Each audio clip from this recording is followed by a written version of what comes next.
6 places devant. Vous pouvez même prendre la mienne, j'en ai pas besoin.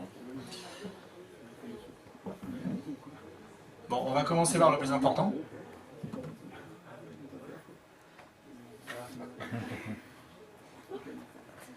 Voilà. Je le fais maintenant parce qu'après vous ferez la gueule. Voilà. Bon, bonsoir, bonsoir à tout le monde. Vous m'entendez bien? Tout va bien? C'est bon? Ok, super. Je suis ravi de voir une salle pleine. Il y avait une liste d'attente pour le meet-up. Effectivement, je vois que ça s'est bien rempli. Donc, voilà, moi c'est Julien. Donc, je suis évangéliste technique chez AWS. J'insiste sur technique.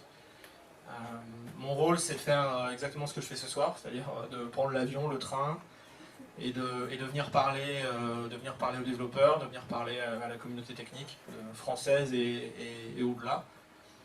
Ceux qui me suivent sur Twitter se demandent comment je peux voyager aussi vite et proche de la vitesse de la lumière entre Paris, Stockholm, Berlin, etc. Bon, mais j'y arrive. En tout cas, ce soir, je suis en France, je suis à Toulouse et voilà, je suis très content d'être là et merci encore à TDS pour l'invitation. Ça faisait longtemps que j'attendais ça. Alors ce soir, on a un programme ultra chargé, puisqu'il s'est passé plein de choses depuis 24 heures. En fait, j'avais une démo tranquille, prête depuis des lustres, que j'ai eu l'occasion de faire chez vos collègues lyonnais. Et puis il s'est passé deux choses.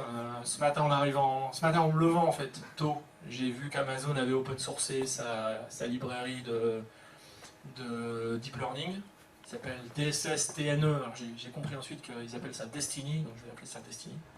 Donc je me suis dit que je ne pouvais pas décemment venir ici et ne pas en parler. Je voulais être le premier à en parler. Voilà, donc je pense que vous aurez je pense que c'est la première présentation publique de Destiny, sincèrement. Le commit sur GitHub, il a été fait vers 1h du matin, heure française.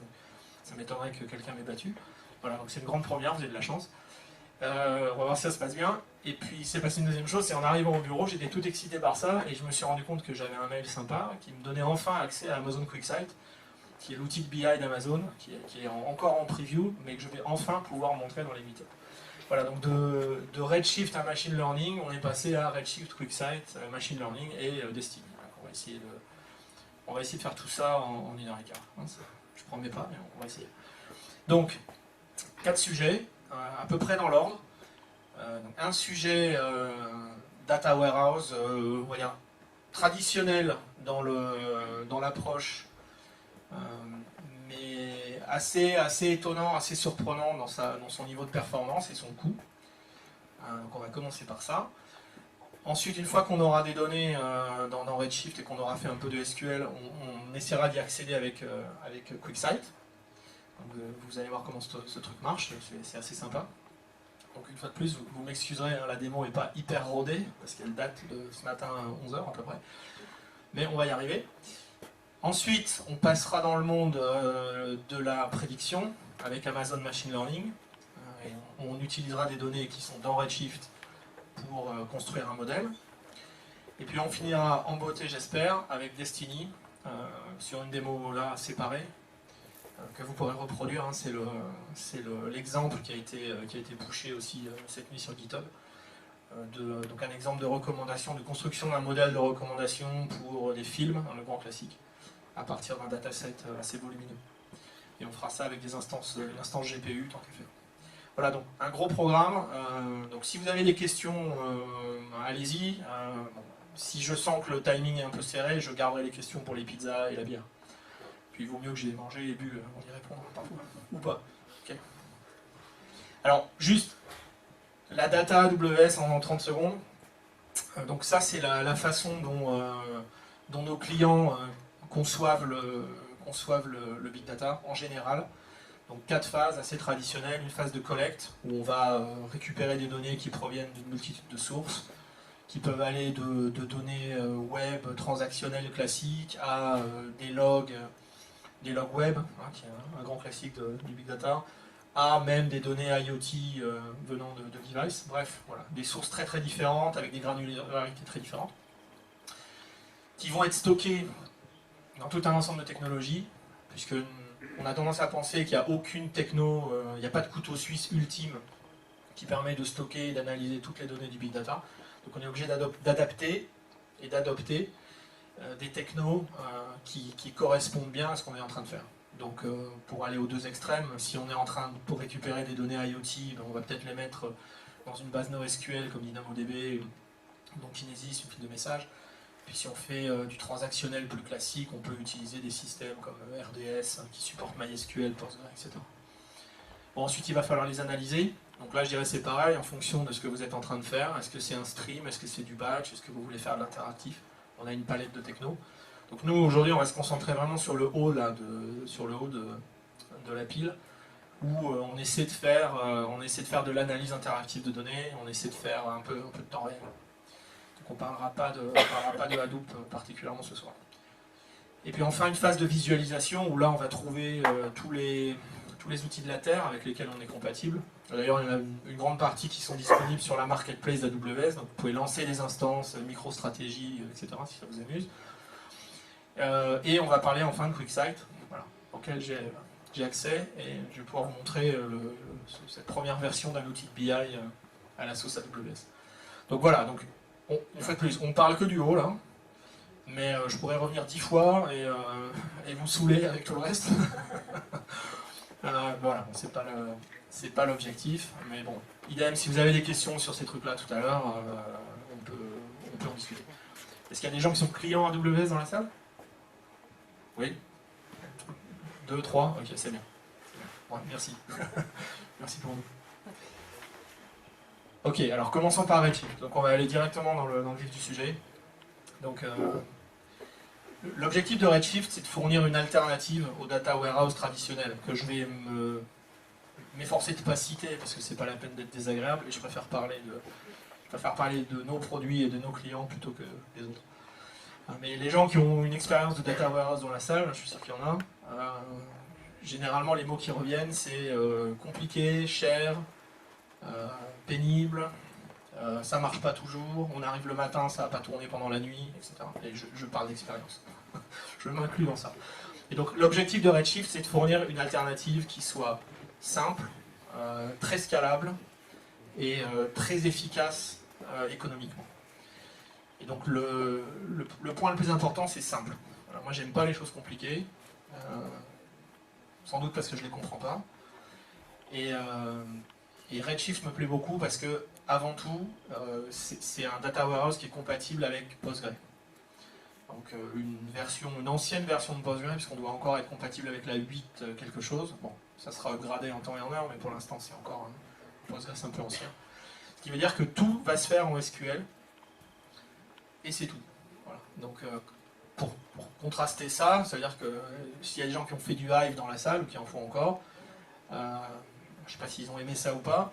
Personnellement, ça ne m'a pas plu parce que le premier truc qu'il a fallu que je fasse, c'est que je réapprenne HiveQL et ça, c'était pas un grand moment de satisfaction. Donc là, on va pouvoir créer un data warehouse et l'interroger tout de suite, charger des données tout de suite en utilisant des commandes que vous connaissez déjà. Voilà. Je pars du principe que tout le monde connaît SQL dans la salle. Je me trompe peut-être, mais bon. En tout cas, c'est un langage qui est hyper répandu. Le deuxième point, c'est que tous vos outils vont fonctionner. Parce qu'on a des drivers ODBC et JDBC pour Redshift, donc il n'y a pas de connecteur particulier, il n'y a pas de complications. Donc vos outils de développement, vos dashboards, tous vos logiciels vont fonctionner directement avec Redshift. Donc il n'y a pas de plomberie particulière. Le deuxième point important, c'est scalable, rapide. Pourquoi? Parce que c'est une architecture qui est parallèle. Vous allez le voir, on crée des nœuds, on crée des clusters de nœuds qui vont travailler en parallèle sur les requêtes. Et puis, comme c'est un service managé, vous n'avez aucune administration système à effectuer. S'il y a des ops dans la salle qui sont responsables de la solution X, Y ou Z faite par un grand constructeur, ils savent que c'est du boulot. Voilà. Que les chargements de données, c'est du boulot, que les serveurs qui tombent en panne, c'est du boulot, que les jobs qui n'ont pas tourné la nuit, c'est du boulot, etc., etc. Et je ne parle pas du coût. Donc il n'y a pas d'administration système. Vous créez le cluster, les instances sont gérées pour vous, vous avez votre chaîne de connexion, je vais vous montrer tout à l'heure, et vous tapez dessus et c'est fini. Donc il n'y a pas d'ops à faire sur Redshift. Si vous voulez le tester, vous avez un niveau d'usage gratuit, comme sur beaucoup de services AWS. Vous pouvez utiliser 750 heures d'instance par mois pendant 2 mois. Donc ça permet de faire un gros POC, largement, parce que voilà, même si vous en servez 8 heures par jour, vous mettez, on va dire, 3 ou 4 nœuds, 8 heures par jour, ça fait, voilà, on va dire 32 heures. Bon, il y a moyen de jouer pendant un mois avec un vrai cluster tous les jours et de faire des vrais trucs. Voilà. Et au-delà, alors les différents types de nœuds, le plus petit, qui est celui que je vais utiliser ce soir, il commence à, je crois que c'est 0,25, donc c'est 0,25 $ de l'heure par nœud. C'est la région US, je crois qu'en Europe c'est 0,30 pour être précis. Donc ça veut dire que si vous créez un cluster de 4 nœuds, qui est déjà bien, il va vous coûter à peu près $1 de l'heure. Voilà. Donc vous l'éteignez la nuit quand vous n'en avez pas besoin et vous le relancez le matin. Et donc en optimisant un peu tout ça, je vous passe les calculs, on arrive à un coût de 1000 $ par terabyte par an. Alors ça vous parle peut-être pas, c'est peut-être pas vous qui signez l'échec, mais si vous avez un data warehouse classique, regardez combien il coûte, regardez combien il y a de données dedans, et vous allez voir que les chiffres sont bien plus élevés que ça. J'insiste pas trop sur les questions de prix parce que c'est souvent ce qui amène les gens sur Redshift. Ils n'en peuvent plus de payer, de faire des gros chèques à X, Y et Z pour un niveau de satisfaction plutôt faible. Donc généralement, ils veulent avant tout arrêter de payer cher pour un truc qui marche pas très bien. Et donc ils sont contents de trouver Redshift. Néanmoins, ce qui est important sur Redshift, c'est la perf. Voilà. Donc d'où ce slogan magnifique. Come for the cost, stay for the performance.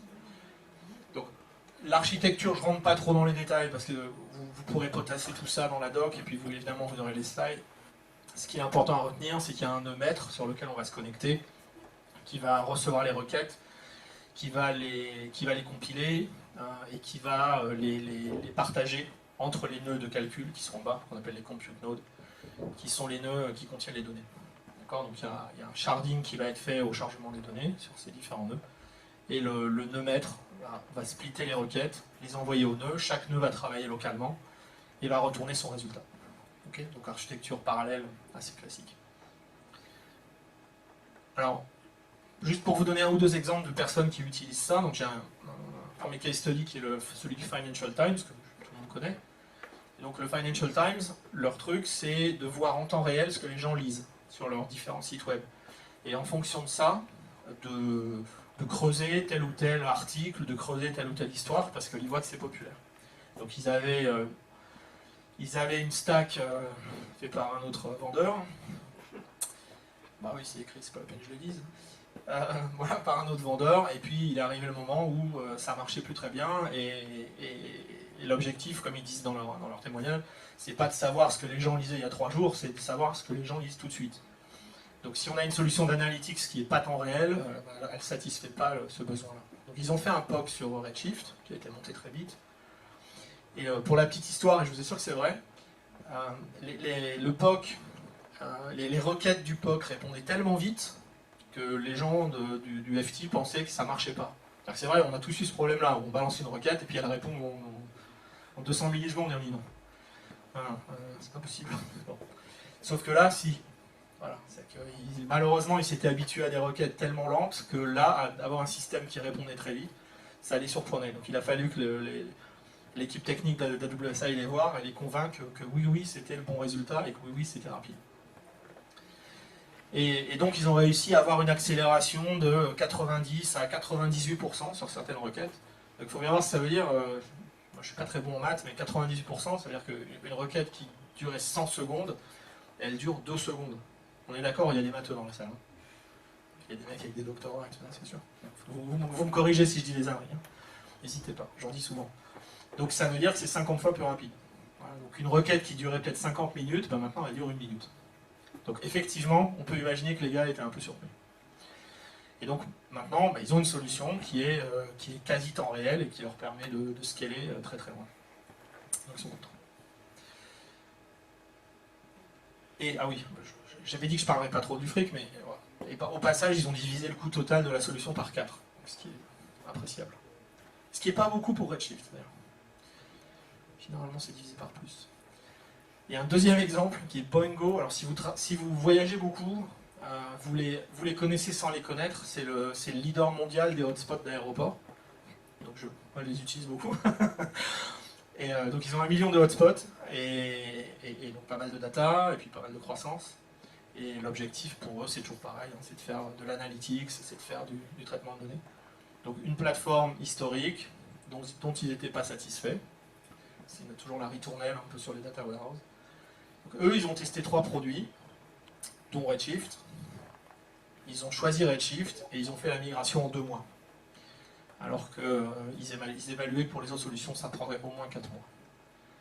Et donc ça, c'est issu de leur présentation. Ça, c'est pas mes graphes, hein. C'est les graphes du VP de Boingo qui est venu témoigner à notre conférence. Hein. Vous avez l'URL de la vidéo complète, qui est très intéressante, je vous la conseille. Et donc ça, c'est en fait leur estimation. C'est-à-dire, quand ils ont fait l'avant-projet, ils se sont dit, voilà, Redshift, ça va nous coûter 6 à 7 fois moins cher. Il s'avère que ça leur a coûté encore moins cher que ça. Parce que comme Redshift intègre de la compression automatique de données, en fait, on a besoin de provisionner moins de nœuds pour stocker les données. Donc ils se sont retrouvés à finalement économiser encore plus que ça. Ils étaient contents. Et ça, c'est les perfs, donc là, ils étaient très contents. Et ces chiffres-là, ils paraissent incroyables, mais bon. Alors, le schéma est un peu petit. Hein. À gauche, à droite, c'est le chargement de données. Donc il charge, je crois, 1 an de données. Ah non, pardon, là c'est 1 million de lignes. Donc là, il charge 1 million de lignes. Et il passe de 7200 secondes à, je crois, 15 secondes. Je vous laisse calculer le speed-up. Et sur les requêtes, donc là pour 1 an de données, il passe de 2700 secondes à 15 secondes. Bizarrement, c'est le même chiffre. Bon. Voilà. Donc on a des multiples d'accélération qui sont phénoménaux. Et un coût qui est... là, je crois que c'est 50 de mémoire, c'est 50 000 $, c'est ça? Je crois que c'est ça, 50 000, et là c'est 300 ou 400. Donc voilà, 6 à 7 fois moins cher, et on va dire 100 fois, 200 fois plus rapide pour leur use case. Donc assez sympa.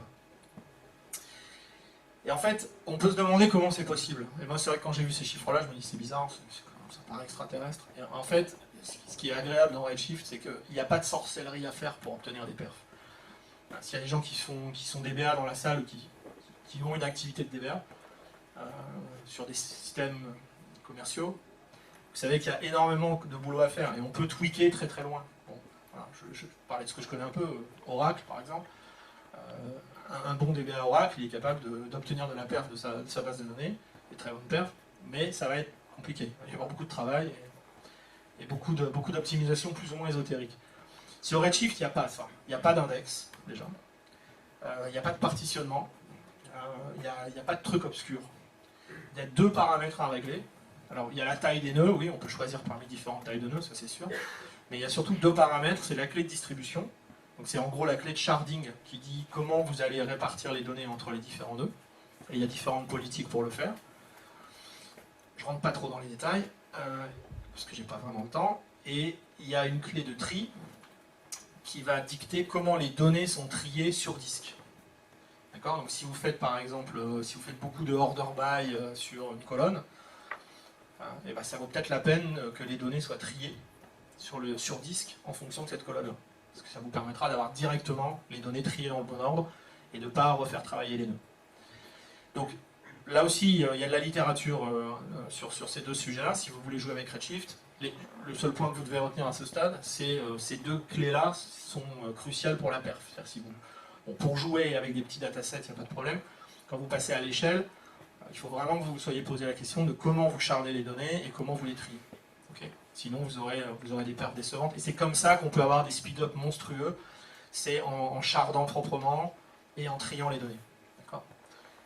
Donc les group by et les order by, ils vont pas mal dicter ce genre de choses. Okay ? Donc voilà, il faut creuser ce point. Okay ? Alors, c'est bien d'en parler, on va commencer à le regarder. Donc là, j'ai créé un cluster de... Je vais poser ça. Toc. J'ai créé un cluster... Alors, vous arrivez encore à lire au fond, c'est juste. Pas juste. Ça va là ? C'est parce que sinon je vais devoir me balader en permanence avec le... Je peux peut-être cacher ça, tant qu'à faire. Ouais, c'est pas mal. Ça va là ? Ouais. Donc j'ai créé un cluster de 16 nœuds. Alors je ne vous montre pas comment on crée un cluster parce que c'est clic, clic, clic, clic. Voilà. C'est tout. Non, mais ça n'a aucun intérêt. Vous n'avez pas besoin de moi pour savoir faire ça. Voilà, donc vous dites quelle taille de nœud vous voulez. Donc là j'ai pris les plus petits, qui s'appellent large, comme ça. j'en ai mis 16, parce que je me suis dit pourquoi pas, à 30 cents de l'heure. Donc ça va me coûter, alors il y a le Masternode qu'on ne paye pas, donc 15, donc ça c'est 4,50 $ de l'heure. Voilà. Ok, donc là j'ai 16 nœuds. Voilà. Je peux juste vous montrer quand même la console rapidement. Donc voilà, il a été créé ce matin, youpi. Qu'est-ce qu'on voit là? Bon là il doit rien faire, donc les graphes de performance et de CPU ça ne va pas nous aider beaucoup. Ce qui est plus sympa, c'est qu'on peut voir toutes les requêtes qui ont été exécutées sur le cluster, on peut voir le plan d'exécution, donc ça pour le tuning c'est assez sympa. On peut voir les chargements de données qui ont été faits, combien de temps ils ont duré, etc. Voilà. Là j'ai fait mon gros chargement de données tout à l'heure, donc ça j'ai chargé 1 milliard de lignes en 10 minutes. Voilà. Et c'est lent, enfin, voilà, c'est parce que c'est des petits nœuds qui ont peu d'IO. Mais si j'avais pris des nœuds plus puissants, j'aurais pu le faire en 1 ou 2 minutes, sans problème. Donc, je vais me connecter dessus. Ça doit être la bonne fenêtre. Ok. Voilà, donc, bon, là, donc on est d'accord, c'est du SQL. On confirme, ouais. Donc j'ai créé une table. Alors les données, c'est les données e-commerce d'Amazon que j'ai volées, en fait. Donc je pense qu'il y a les vôtres, donc je sais qui a acheté des bêtises sur Amazon hier. Voilà, j'ai le nom, le prénom, le sexe, l'état, l'âge, je sais même à quelle heure vous l'avez acheté, combien vous avez dépensé, etc. Okay. Donc évidemment non. Donc c'est des données que j'ai générées, pour ressembler à des données d'e-commerce, parce que c'est souvent quelque chose qu'on a envie de faire. Donc j'ai une clé de distribution qui est l'état, c'est des données, bon, j'ai pris les états américains, ça me paraissait plus simple à faire que les départements français, il y en a moins. Donc je vais charder les données par état, donc ça veut dire qu'en gros tous les Californiens ils sont sur le même nœud et tous les New-Yorkais ils sont sur un autre nœud, peut-être, ou peut-être le même, en tout cas ils sont sur le même. Et puis j'ai une clé de tri qui est une clé composite avec le nom de famille et le prénom. Donc j'ai chargé mes données. Donc comment on charge des données sur Redshift? On fait ça. Voilà. Alors désolé, vous n'aurez pas ma clé secrète. Donc la commande copy, c'est une commande de Postgres en fait, qui existe. Bon là qui a été adaptée pour aller charger des données à partir de S3. Okay, donc je charge à partir de mon bucket S3, qui est dans la région EU West, avec les credentials, et je lui dis de compresser les données. Voilà. Okay. Donc si je regarde combien j'ai de lignes. Bon, c'est un peu petit là aussi, mais bon, faites-moi confiance, il y a 1 milliard de lignes. Okay. Si je regarde une ligne, voilà, je vois que j'ai effectivement le nom, le prénom, l'état, l'âge, le jour, l'heure, les minutes, le nombre d'items et le montant du panier. Okay. Donc j'ai 1 milliard de lignes comme ça. Ah, voilà, catastrophe. Ok, alors après j'ai des requêtes idiotes comme ça par exemple. Je voudrais savoir qui des hommes ou des femmes dépense le plus. Voilà, je vais me faire insulter. C'est la data qui le dit, c'est pas moi. Voilà. En avant. Voilà, donc en 5,8 secondes, sans tricher, j'ai fait ça sur 1 milliard de lignes, et donc je vois que les femmes dépensent un peu plus. Alors généralement, là, il y a un mec qui me dit « Ouais, ça, il n'y avait pas besoin d'un data warehouse pour le savoir », et à ce moment-là, il se fait siffler. Donc, maintenant que je l'ai dit, personne ne va oser le faire. Je pourrais faire ça par exemple. Je pourrais dire voilà, je veux trouver. Alors du coup, si c'est les femmes qui dépensent le plus, je veux savoir s'il y a une période de l'année à laquelle elles dépensent le plus. Par tranche de 5 jours. Toujours en SQL. Et là, qu'est-ce que je vais voir? Donc je vois que ça se passe plutôt à la fin de l'année en fait. Voilà, qu'entre le 335e et le 350e jour, on dépense plus. C'est bizarre, il y a quoi cette période de l'année? C'est Noël. Donc ça nous rassure parce que ça veut dire que les femmes dépensent, mais en fait c'est pour nous. Hein, donc voilà, l'honneur est sauf. La data ne ment jamais. Après je pourrais dire, tiens, quels sont les 10 états dans lesquels les femmes dépensent le plus en décembre?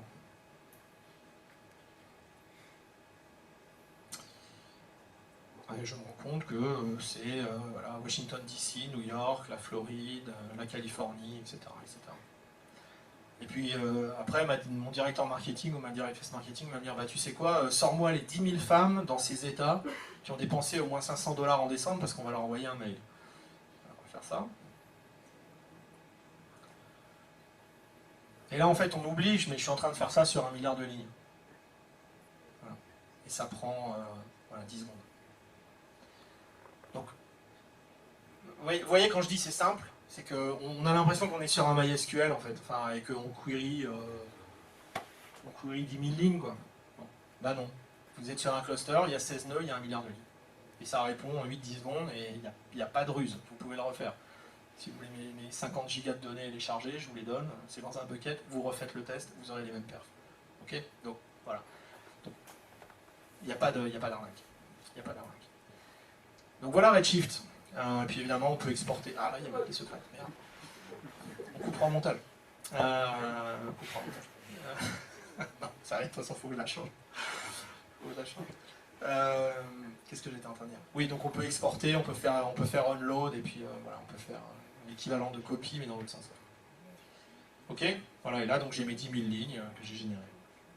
Donc voilà Redshift.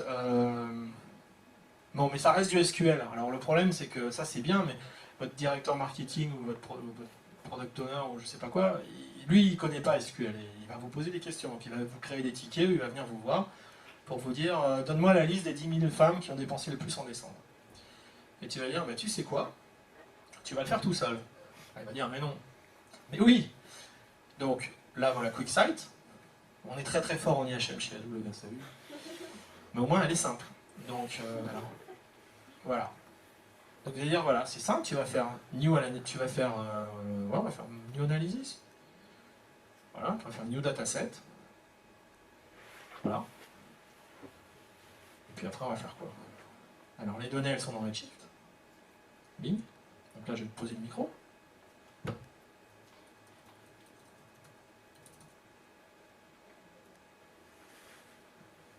Donc il va me falloir le petit nom du hostname.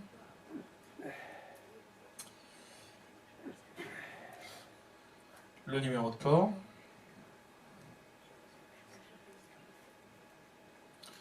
Le nom de la base. Le nom du user. Mon password super secret.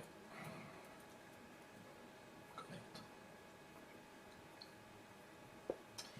Voilà, et puis on va lui dire, bah tu sais quoi, tu prends ça, tu vas dans la table Sales, qui est ce qu'on veut, tu fais Select. Et là, il va commencer à charger les données. Et pendant qu'il fait ça, je vais vous expliquer un peu plus QuickSight. Voilà, donc on va lui dire, ouais, c'est pas stable, voilà, allez, go. Ça, je pense que c'est à la portée de à peu près tout le monde, j'espère. Voilà, donc là, il va commencer à charger les lignes. On devrait voir les progrès là. Allez, voilà, c'est parti. Ok. On va revenir sur la presse 2 secondes, pendant qu'il charge. Donc qu'est-ce que c'est QuickSight? Donc QuickSight, c'est un outil donc, de business intelligence que vous allez voir, qui se connecte à tout un tas de back-end au sein d'AWS. Donc là, j'utilise Redshift. Je pourrais charger des fichiers à la main, je pourrais charger des CSV, des choses comme ça. Je pourrais aller chercher des fichiers dans S3, je pourrais faire plein de choses. Je pourrais aller chercher des fichiers dans HDFS. Ouais. Il y a plein de façons de le faire. Alors, on peut en parler pendant 2 heures, mais une fois de plus, je m'excuse, je vais répéter, c'est simple. Voilà, vous allez voir le truc. C'est à la portée absolument de tout le monde. Il n'y a pas besoin du tout d'être technique pour utiliser cet outil-là. C'est rapide, puisque ça s'appuie sur un moteur qui s'appelle Spice, qui est in-memory. Je vais en parler juste après. Donc tout se fait en mémoire, donc pas d'accès disque. Effectivement, on peut avoir de gros datasets, ça va vite. On a des outils de visualisation qui sont simples. Bon, voilà. Ça marche directement sur mobile ou sur tablette, donc on peut partager ça sur d'autres terminaux. On peut partager les analyses, c'est-à-dire qu'une fois que vous avez fait une analyse sympa, vous pouvez la sauvegarder et l'envoyer, en fait, la partager avec vos collègues, sans partager le dataset. Vous leur partagez en fait le résultat de l'analyse qui est stocké en mémoire, et eux-mêmes peuvent aller rezoomer et re-explorer votre analyse. Donc, une fois de plus, c'est un service qui est managé, donc il n'y a pas de serveur. Là, j'ai rien créé, hein, j'ai juste un compte et j'accède à ce compte. Et ça coûte 9 $ par user par mois. Donc là aussi, c'est peut-être pas vous qui payez les factures. Comparé avec les systèmes X, Y et Z de la concurrence, vous pouvez rajouter quelques zéros après ça, par user, par jour. Donc l'arme secrète, en fait, c'est ce moteur qui s'appelle SPICE, donc Super Fast Parallel In-Memory Calculation Engine. Donc on a dit super fast, donc il a intérêt à l'être. Et donc l'idée, ça va être ça, ça va être de charger tout le dataset en RAM, donc ce qu'il doit être en train de faire là. Mon milliard de lignes, là, il va charger tout ça. Et puis on va pouvoir le disséquer, on va pouvoir l'explorer dans différentes dimensions, on va pouvoir le grapher, on va pouvoir faire des requêtes dessus, et le tout rapidement. Voilà. Donc quand je dis rapidement, c'est-à-dire c'est interactif et on n'attend jamais plus de quelques secondes quand on fait un gros traitement. Okay. Donc l'idée, ça va être toujours la même, hein, c'est des data sources, comme je vous l'ai montré, qui vont charger, qui vont fournir des données qui sont chargées dans Spice, et puis après on travaille interactivement.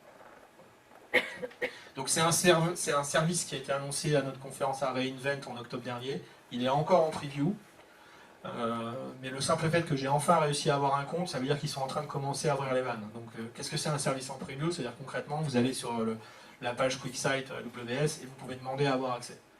Et il est possible que vous l'obteniez.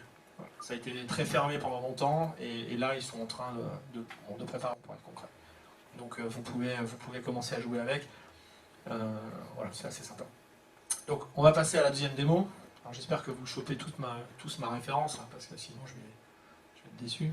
Ça mériterait presque 50 $ de crédit AWS pour celui qui trouve. Bon. Ah, voilà, vous voyez comment vous êtes. Il faut vous motiver. Bon, t'as gagné 50 $ quand même. Viens me voir à la fin, je te donnerai le code. Hein. C'est pas une blague. Bon, voilà. Donc Dune. Non, mais ceci dit, j'imagine que le nom a quelque chose à voir. C'est-à-dire qu'effectivement, le spice, enfin l'épice, ça vous donne la clairvoyance. Donc on va voir, on va essayer. On va brancher QuickSight sur nos données et on va voir si on devient clairvoyant ou pas. Alors, je vais reposer ça. Tac. Alors, je vais essayer peut-être de réduire un peu. Donc là, il est en train de charger, mais on va déjà pouvoir analyser. Donc qu'est-ce qu'on... Ah, on voit rien en fait, parce que c'est un peu petit. Alors, résolution. Dites-moi quand vous voyez plus rien, au fond. Hein. Ça hurle pas encore? D'accord, attends, je vais essayer, parce que sinon on voit pas les... Ouais. Non, mais ce qui compte, c'est surtout le graphe en fait. Je pense qu'à la partie droite, vous verrez, sinon je grossirai. Donc là, on a des dimensions. Donc là, j'ai le nom, le sexe, l'état, etc. Et puis en dessous, j'ai des mesures. Donc j'ai des valeurs numériques, j'ai l'âge, le basket, etc. Donc je pourrais essayer de faire le panier moyen par sexe, voir si on retrouve la même valeur que tout à l'heure. Donc on va essayer de faire ça. Alors en avant. Donc on va mettre gender là. On va mettre basket là. Alors là il me fait la somme. Moi ce que je voudrais c'est... Voilà, ce que je voudrais c'est average. Paf, vous voyez le truc? Moi j'adore ça.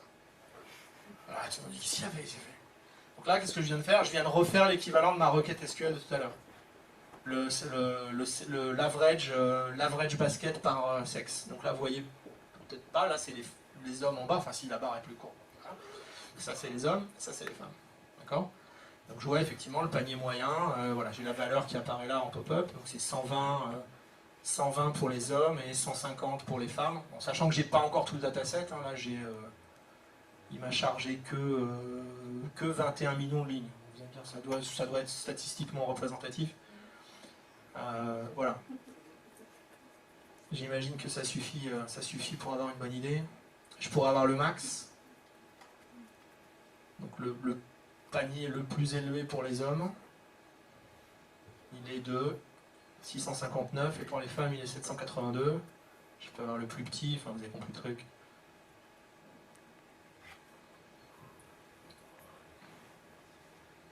Ben c'est 0 parce qu'il doit y avoir des lignes foireuses dans mon fichier. Ok. Alors on pourrait essayer, donc voilà, l'équivalent des requêtes que je faisais tout à l'heure, je l'ai fait là j'ai pas besoin d'être informaticien, j'ai pas besoin d'être quoi que ce soit. C'est un outil de BI normal. Le truc, alors vous allez me dire oui, c'est pas très beau, bon, je suis d'accord que pour l'instant c'est pas très beau.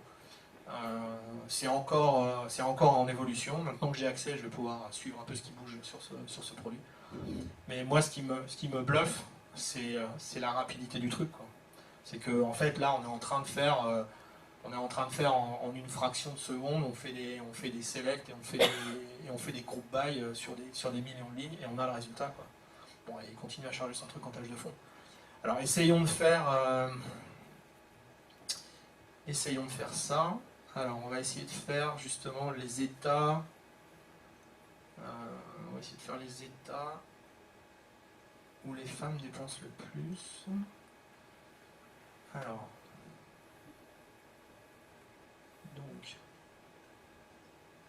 là on va mettre les états. Là on va mettre femmes. Là on va mettre l'average basket. On va le laisser réfléchir 2 secondes. Ah oui, non, là j'ai encore mes femmes. Ouais, bah c'est pas évident en fait. Voilà, donc là j'ai les états, le panier moyen des femmes, le panier moyen des hommes.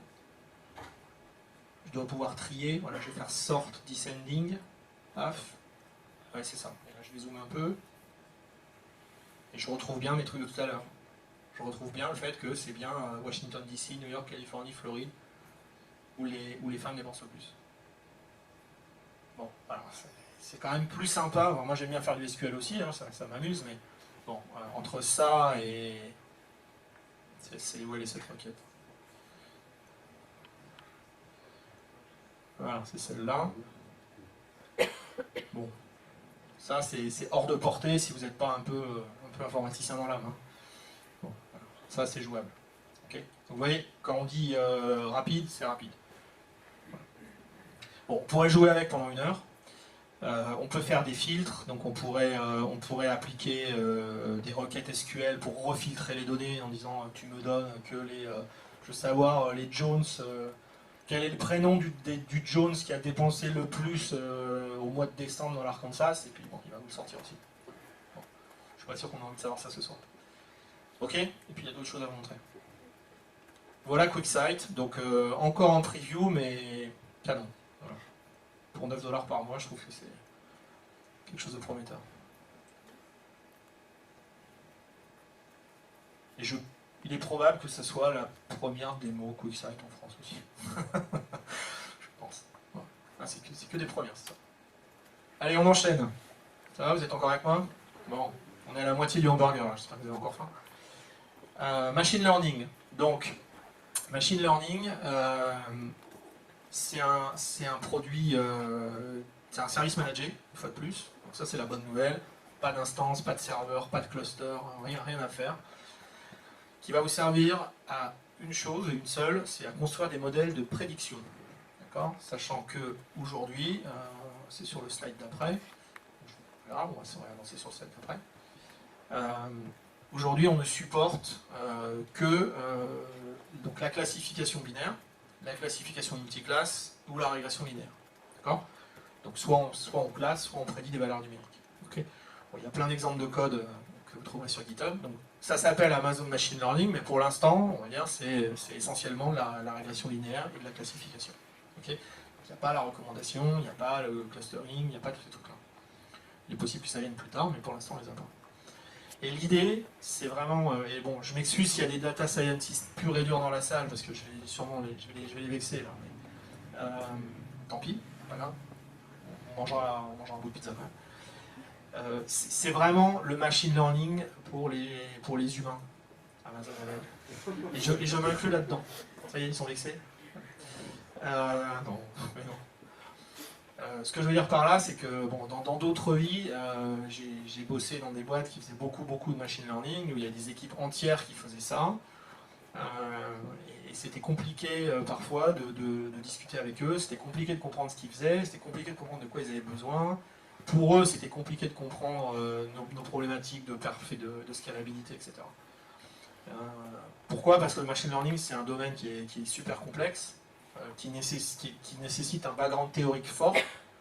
Et quand on est dans les boîtes du web, a priori, on l'a pas forcément ce background. On a des gens qui sont bons en développement, bons en infrastructure, etc. Mais voilà, vous commencez à leur parler de régression linéaire et de gradient et de je sais pas quoi. Les mecs vous regardent, c'est extraterrestre pour eux. C'est extraterrestre. Donc c'est difficile pour des gens qui n'ont pas cette formation théorique de comprendre de quoi vous avez besoin et comment on travaille avec des data scientists, des gens qui font les machine learning. Donc l'objectif de ce service, c'est d'abolir tout ça et de faire en sorte qu'un développeur moyen, et très moyen, même très moyen, soit capable de construire des modèles de prédiction et de les intégrer dans son application. Donc l'objectif, c'est que la complexité soit complètement masquée et que vous allez voir en quelques clics, on construise un modèle et on puisse l'interroger. Okay. Le revers de la médaille, c'est qu'il n'y a pas beaucoup de boutons, il n'y a pas beaucoup de leviers sur lesquels vous pouvez jouer. Voilà. Et donc les data scientists purs et durs qui aiment écrire leurs algorithmes eux-mêmes, parce qu'il y a eu un papier de recherche qui est sorti avant-hier avec le 159e tweak sur Random Forest ou je sais pas quoi, et ils veulent l'implémenter, bah, ceux-là ils vont être hyper frustrés et ils vont dire non mais ton truc c'est gentil mais c'est nul. C'est vraiment pour les noobs. Et oui, c'est pour les noobs. Voilà. D'accord. Donc, amis noobs, en machine learning, ce service c'est pour vous et pour moi. Donc, il s'intègre avec les back-ends S3, Redshift, RDS. Il fournit quelques opérations de transformation de données, de visualisation, mais ça reste très léger. Le cœur du truc, ça va être de construire le modèle, de l'évaluer, et de le scorer, et ensuite, évidemment, de le mettre à disposition pour faire des prédictions. Qu'on pourra faire soit en batch, soit en temps réel, et c'est ce que je vous montrerai avec une petite appli. Combien ça coûte? Alors, 42 cents pour la phase d'analyse, d'évaluation, de training par heure. Bon, ça paraît pas très cher, d'autant plus que la majorité des modèles ils vont pas nécessiter une heure de calcul, hein, beaucoup moins. Et puis ensuite les prédictions, bah, on paye par prédiction. Voilà. Okay, donc si vous faites 1 million de prédictions en temps réel, ça va vous coûter 1000 $, un truc comme ça. C'est ça? Je sais jamais. Parce que moi j'avais fait le con, non c'est 10 millions. Parce que moi j'en avais fait 10 millions, je m'étais enflammé. À l'époque où j'avais pas un compte où quelqu'un payait les factures pour moi. J'avais fait 10 millions et ça m'avait coûté 1000 $. Ouais. Donc c'est ça. Enfin, si vous faites 10 millions de prédictions, ça vous coûte 1000 $. Bon. Pour la petite histoire, j'ai créé un ticket au support AWS en disant désolé, j'ai fait une connerie, et ils m'ont annulé les 1000 $. Non, c'est vrai. Et ça arrive, il paraît qu'ils ont l'habitude avec les nouveaux services, et puis les idiots comme moi. Donc voilà, ils ont dû m'ajouter, ils ont dû faire tourner le mail en disant t'as vu lui, 1000 $, heureusement que je ne les ai pas payés, c'était mon compte perso. Alors, qui l'utilise? Eh ben, des gens qui ont à peu près rien à voir avec le monde du machine learning. Alors cette boîte-là, BuildFax, j'ai essayé de l'expliquer bien, c'est une boîte dont les clients sont des compagnies d'assurance, et donc qui met à disposition de ces compagnies des informations sur l'état des bâtiments, l'état des toitures, etc. Donc ils vont collecter des millions et des millions, en l'occurrence même des milliards de data points sur l'état des bâtiments partout aux États-Unis, sur l'état des toitures, sur les travaux qui sont faits, etc. Donc ils vont récupérer tout ça, collecter les permis de construire, toutes ces données-là. Et puis, à partir de ça, ils vont construire un modèle de machine learning qui va permettre, via des API, donc à leurs clients, de savoir quel est le risque associé à tel ou tel bâtiment, à tel ou tel quartier, et donc de calculer des primes. Et moi, je trouve cet exemple sympa parce que c'est le business de la boîte, bon, pas dire du mal des clients, mais le business de la boîte, dit comme ça, il paraît pas très sexy. Enfin, les mecs qui ingèrent des permis de construire pour savoir ce qui se passe sur quel bloc, de quelle rue à Chicago, bon, ok. Mais le fait de le faire intelligemment et de le faire à l'échelle, eh ben, ça permet effectivement de créer de la valeur. Ça permet à un assureur de savoir que tiens, ce bâtiment-là, cette année, il y a eu des gros travaux et que peut-être c'est un risque ou au contraire, peut-être c'est une amélioration et du coup, ça modifie la prime. Voilà. Donc eux, ils utilisent Machine Learning, Amazon Machine Learning pour faire ça.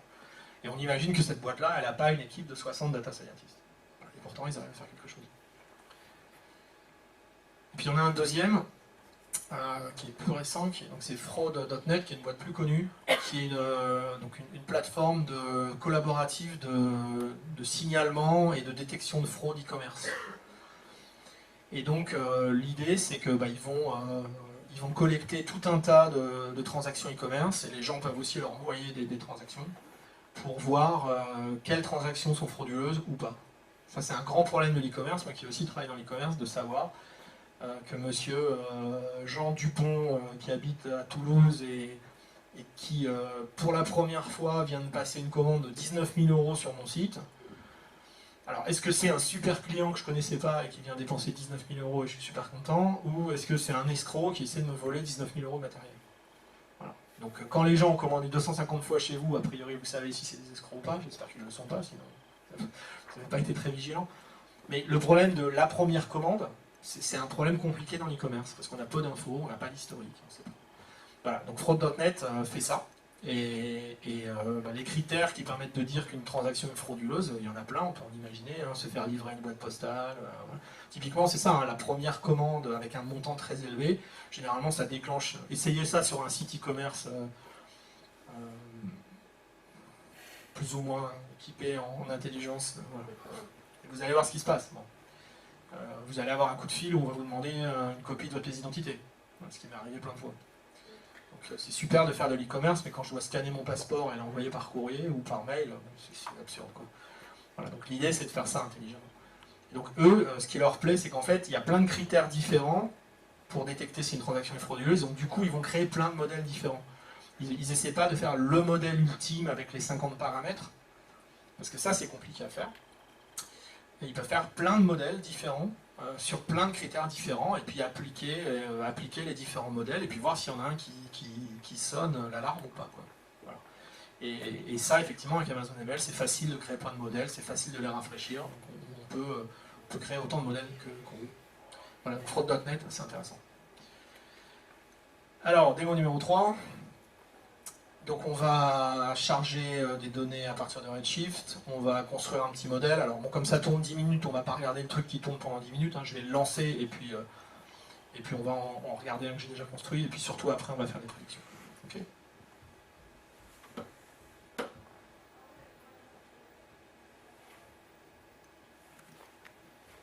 Alors voilà la console machine learning. Donc on va faire... Alors on peut créer plein de choses différentes, donc on peut créer des data sources, donc ça, le nom est assez explicite, c'est où est-ce que je vais aller chercher mes données, donc soit dans Redshift, soit dans S3. Je peux créer un modèle, je peux créer une nouvelle évaluation pour un modèle, pour voir si le modèle est fidèle ou pas. Donc là on va faire create data source and ML model, on va tout faire en une étape. On va lui d'aller dans Redshift. Voilà.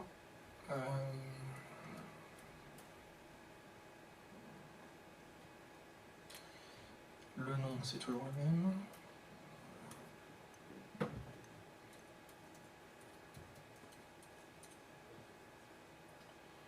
Le rôle, on va pouvoir prendre celui-là. Et donc là, on va faire... Alors, ce qui est sympa quand on charge à partir de Redshift, c'est qu'on va pouvoir faire un select. Donc, on va aller dans l'autre fenêtre. Voilà. On va regarder la table.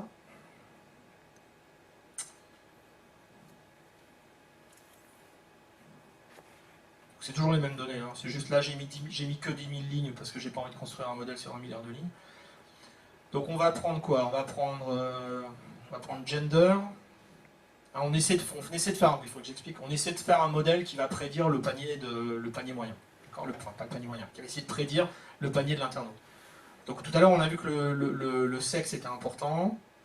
Je pense qu'on va prendre l'âge, on va prendre l'état, parce qu'on a vu qu'il y avait des différences entre les états.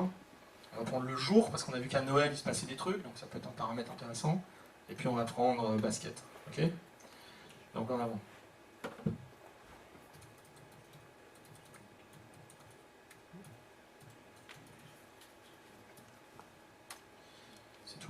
dit rien. Donc gender, state, ah oui, l'âge, pardon, c'est vrai, on a mis l'âge.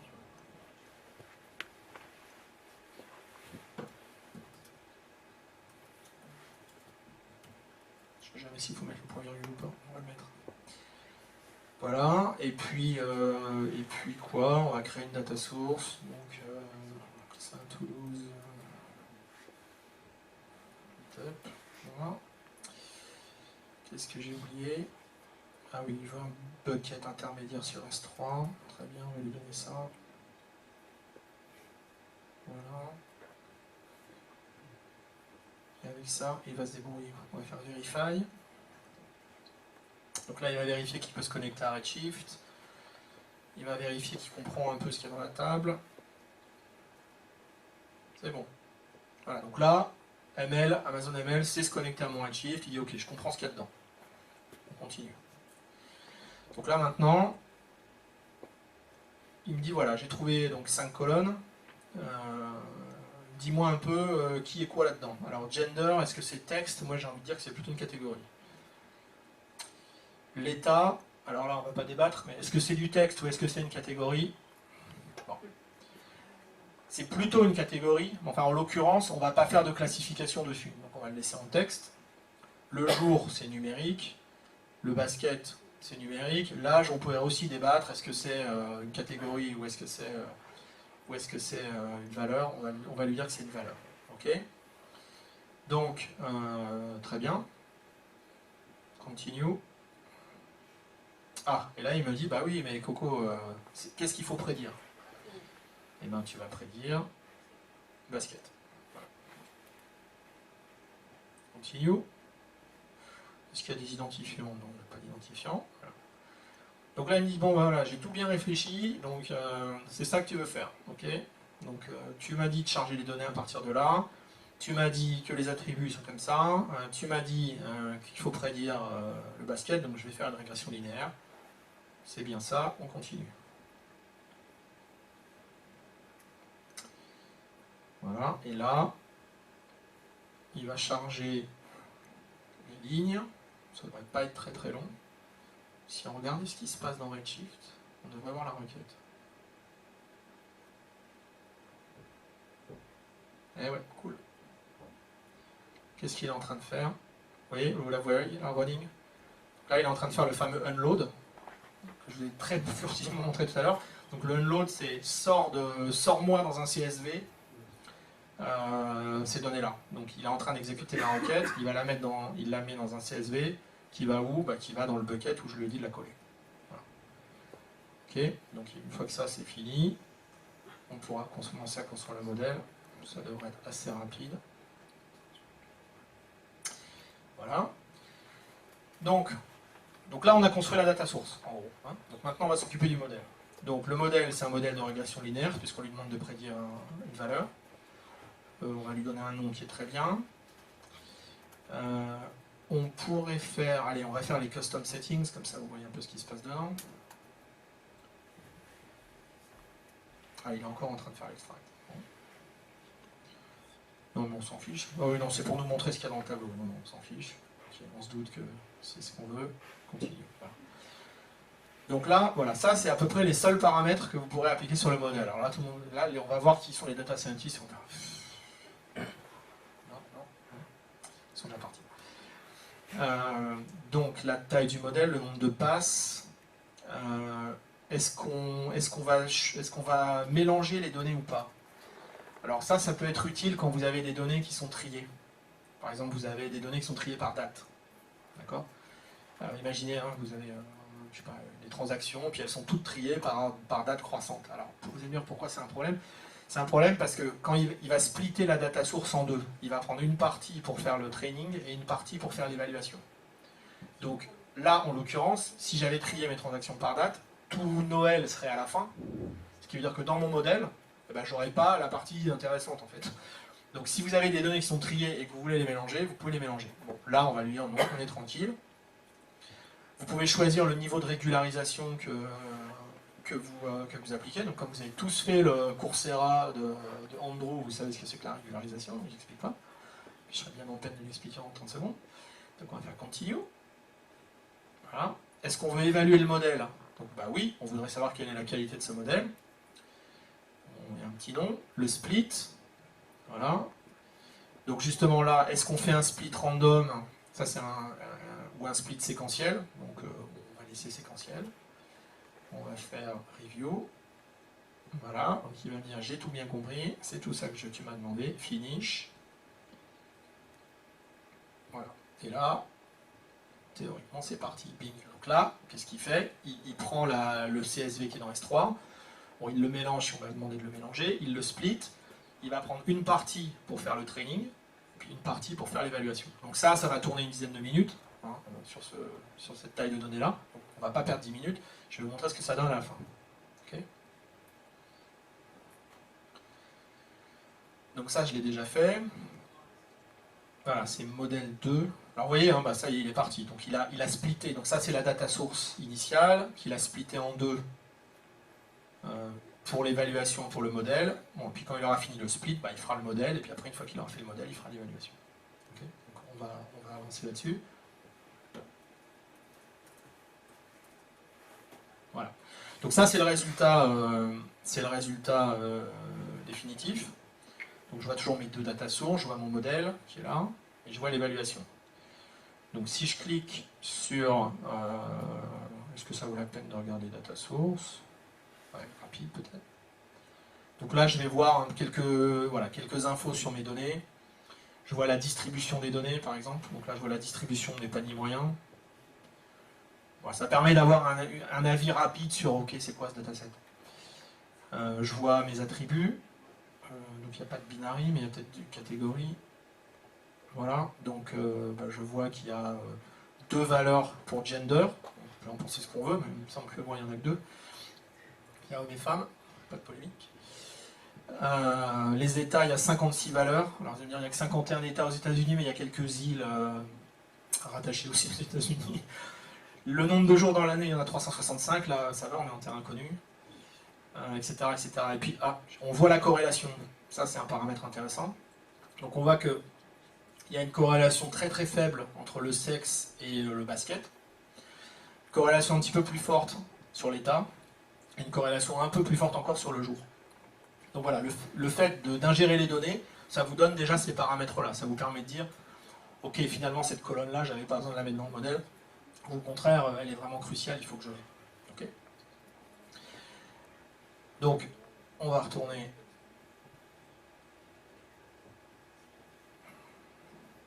sur... Donc c'était aussi vite.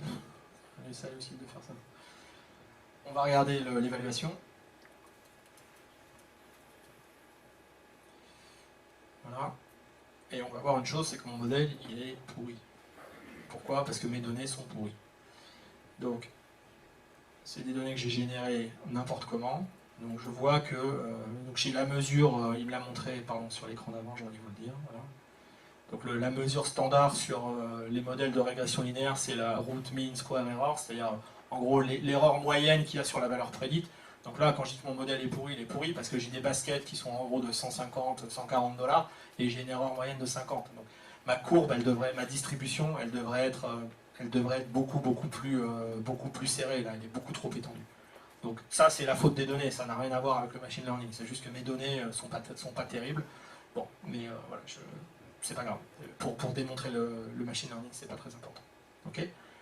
Donc ok, j'ai pas un très bon modèle. Si j'avais fait un classifieur, j'aurais le F1 score hein, sur faux positif, faux négatif, etc. Et d'ailleurs, on pourrait le régler. Hein, je n'ai pas le temps de vous le montrer ce soir, mais quand on fait un classifieur, on peut tweaker le paramètre qui ajuste faux positif versus faux négatif. Parce que dans certains cas, c'est pas du tout la même chose. Si vous essayez de détecter des gens qui ont le cancer, est-ce qu'il vaut mieux un faux positif ou un faux négatif? Bon, moi je préfère qu'on me dise que j'en ai un et que j'en ai pas, plutôt qu'on me dise que tout va bien et que... Bon, bref, vous avez compris. Excuse, c'est pas un exemple très élégant, mais ça parle à tout le monde. Ok, donc on a ce modèle. Et une fois qu'on a le modèle, on a envie de faire des real-time predictions. Voilà. Donc on pourrait les faire à la main là dans la console. Donc je pourrais essayer ça. 45 ans, femme, Californie. 234e jour de l'année, predict, voilà. Donc quoi? Create prediction. Et où elle est la valeur? Elle devrait être là. Alors j'ai dû taper une ânerie. Non, pourtant c'est le bon modèle. Bon, c'est pas grave, je vais le faire programmatiquement, je perds pas mon temps. Donc, c'est bizarre. Donc là, ce que j'ai fait, c'est que j'ai créé, alors en un clic, là c'est fait, mais il y a un clic à faire ici pour Enable Real-Time Prediction. Donc il va créer un endpoint que vous pouvez invoquer, sur lequel vous allez pouvoir faire un post HTTP pour obtenir un résultat. Donc c'est ce que je vais faire. J'ai codé un bout de Java que je vais vous infliger. Donc ça, c'est pas très important. C'est juste pour récupérer les credentials. Ce qui est plus important, c'est peut-être un peu gros quand même là.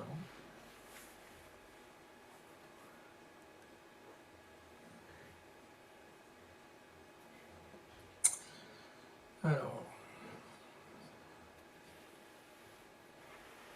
on va peut-être essayer 14. Ouais, un peu mieux. Donc je vais récupérer la liste des modèles qui existent. Je vais passer en ligne de commande l'identifiant du modèle que je veux invoquer. Donc je commence par récupérer la liste des modèles. Je cherche le modèle dont j'ai passé le nom, enfin l'identifiant en ligne de commande.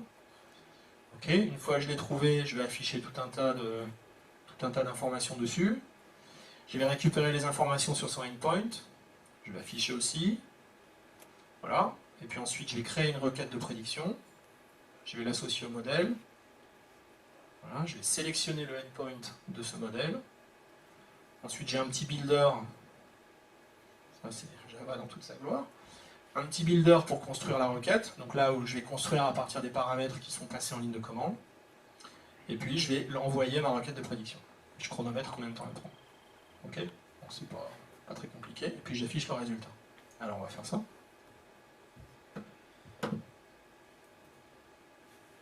Donc là, je me connecte sur une instance EC2, sur lequel j'ai copié mon jar. Et puis, je vais l'appeler. Voilà, ça m'évite de taper. Donc, je passe l'identifiant du modèle, l'âge, le sexe, l'état, le jour de l'année. Voilà, c'est un peu. Donc, je vois quoi? Je vois ce que je vous ai dit tout à l'heure, donc je vois le nom du modèle, je vois bien que c'est un modèle de régression linéaire, je vois que c'est un gradient descent, je vois d'où viennent les données, je vois le endpoint, et surtout je vois la valeur prédite. Donc voilà, selon mon modèle, cette femme va dépenser 194 $.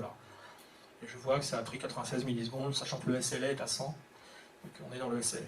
On va en essayer un autre, on va voir si à Noël elle dépense plus.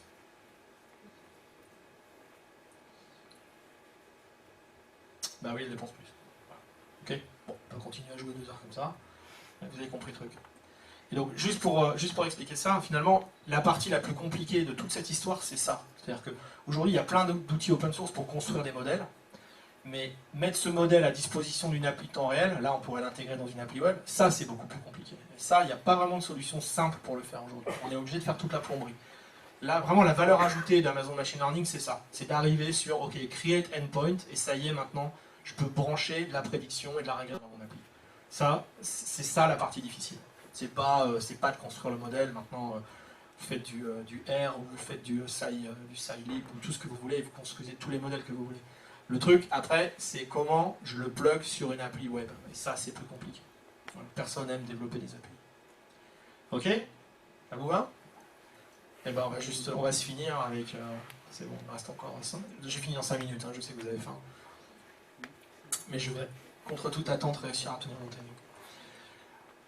Donc, ce que j'ai dit tout à l'heure, c'est Amazon Machine Learning, c'est de la prédiction, de la régression linéaire, de la classification. Et donc tout le monde me disait, ouais, non, d'accord, mais quand est-ce qu'on a la reco? Quand est-ce qu'on a la reco? Et pourquoi on n'a pas la reco Amazon? Et quand est-ce qu'on a la reco Amazon? Ça serait bien d'avoir la reco Amazon. Et je disais, bah oui, mais vous comprenez d'abord, c'est Amazon, nous c'est AWS. Alors, les gens ne comprennent pas la différence, mais il y en a une. Et puis, bon, voilà, je m'étais toujours dit, la reco Amazon, c'est un truc un peu stratégique, je ne sais pas si un jour ils vont l'ouvrir. Et, voilà. Et ce matin, on me le vend à 6 heures, et en regardant mes feeds RSS, ouais, c'est ce que je fais à 6 heures, désolé. Et ben j'ai vu ça, et je me suis dit, non mais c'est pas croyable, ils l'ont fait. Voilà. Et donc ils ont open sourcé sur GitHub, Destiny, qui veut dire donc Deep Scalable Sparse Tensor Network Engine. Ils se sont vraiment fait plaisir sur le nom. Et en fait, mon avis, c'est qu'ils avaient choisi ce nom-là. Hein, puis après, ils se sont dit, bon, comment on fait un truc qui colle avec le nom, hein, parce que c'est pas possible d'avoir inventé ce nom-là, je peux pas y croire. Et donc, en fait, c'est une solution basée sur des réseaux de neurones. Donc, pareil, vous avez vu le cours d'Andrew. Si vous ne l'avez pas fait, faites-le. Hein, je ne peux que souligner ce qui a été dit en introduction sur les MOOC Coursera Machine Learning, ils sont super. Et vraiment, celui d'Andrew, c'est vraiment le meilleur point d'entrée. Voilà. Il faut que je fasse celui de Deep Learning, là, mais je ne sais pas si j'ai le niveau. Et donc, c'est les réseaux de neurones, et il est dans la doc, on dit explicitement qu'Amazon l'utilise pour la recommandation de produits. Donc, on ne va pas faire un cours sur les réseaux de neurones, parce que je ne suis pas la bonne personne pour le faire. Les points clés, c'est ça. C'est cet outil, il a été construit pour gérer des grands réseaux. Parce que l'idée, quand on fait de la reco produit, c'est de pouvoir mettre des millions et des millions de produits. Je ne sais pas combien il y a de produits sur Amazon, mais un nombre phénoménal. Ou au moins de le faire par catégorie de produits. Imaginez les CD par exemple, ou les livres. On n'est pas sûr, on va peut-être pas faire de la reco entre les chaussures et les livres, quoique il y a peut-être des corrélations, j'en sais rien. Mais ne serait-ce que les livres, ou les disques, ou les montres, ou je sais pas quoi, il y a des milliers, voire des millions d'items. Donc il faut être capable de faire des réseaux de grande taille, et surtout des réseaux qui sont creux. C'est-à-dire qu'il y a plein de... tout ça, à la fin on est d'accord que c'est des matrices, et dans une matrice comme ça, il va y avoir plein de zéros. Parce que quand vous avez il y a 1 million de CD, et que vous faites la matrice 1 million par 1 million, il y a beaucoup de zéros. C'est-à-dire qu'il y a beaucoup de gens, finalement, statistiquement, il y a très peu de gens qui ont acheté, par rapport au nombre total de transactions, il y a très peu de gens qui ont acheté la même paire ou le même triplet de CD. Et puis il y a beaucoup de corrélations qui n'ont aucun sens. C'est-à-dire si vous êtes fan d'Eminem, quoique je vais dire une connerie, mais c'est pas grave. Si vous êtes fan d'Eminem, il y a peut-être peu de chances que vous soyez fan de l'opéra de Wagner, par exemple. D'accord ? C'est pas un jugement de valeur. Même si je suis pas fan d'Eminem. Vous voyez, donc il y a plein de combinaisons qui n'existent pas, et puis la taille de la matrice par rapport au nombre d'items, au nombre de samples que vous avez, il y a un gros décalage aussi. Donc tout ça pour dire que cette matrice-là, elle va être extrêmement creuse, et donc du coup, il y a la place pour l'optimisation, plutôt que de calculer des opérations avec des zéros qui n'ont aucun sens. Donc tout ça, ça tourne sur GPU, ce qui tombe bien parce que sur AWS, on a des instances GPU, c'est ce que je vais vous montrer. Donc ils ont été un petit peu jésuites parce que leur premier bullet point c'est ça, c'est multi-GPU scale, et dans ce qui a été annoncé, dans ce qui a été réalisé cette nuit, bon, c'est single GPU pour l'instant. Donc bon, c'est coming soon, mais voilà. Donc pour l'instant, on ne peut pas tourner sur plusieurs instances GPU. Et vous pouvez le faire en local, vous pouvez le faire sur du Docker ou sur AWS, c'est ce qu'on va faire. Okay. Donc vraiment, bon, pour les gens qui ne connaissent pas ce genre de truc, ils se disent ouais, ok, ça a l'air obscur. Moi, je pense que c'est majeur, ce truc-là. Vraiment majeur, et un peu inattendu à mes yeux, mais c'est vraiment un événement majeur. Et le fait que Amazon dise c'est le truc dont on se sert en interne pour la reco, ça c'est encore plus majeur, parce que Amazon, vous l'aurez remarqué, c'est pas une boîte qui communique énormément sur ce qu'elle fait en interne. Donc voilà, je trouve que c'est un événement important, et je suis très curieux de voir ce que va donner ce projet. La logique voudrait que ça se retrouve intégré dans Machine Learning pour qu'en 3 clics, vous puissiez faire des modèles de reco pour les noobs comme moi. Voilà, je pense que ça va venir. Bon, je pense que ça va venir, ça serait logique. Maintenant, ne prenez pas ça, ne tweetez pas, Julien a dit que Amazon Machine Learning, parce que d'abord je vais me faire engueuler, et en plus j'en sais rien. C'est juste mon opinion. Allez, dernière démo. Les dieux de la démo ont été avec moi jusque-là, j'espère que ça va durer.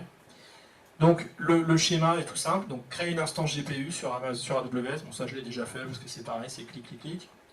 On va compiler la librairie, on va charger des données, et puis on va entraîner un modèle. Allez, c'est parti.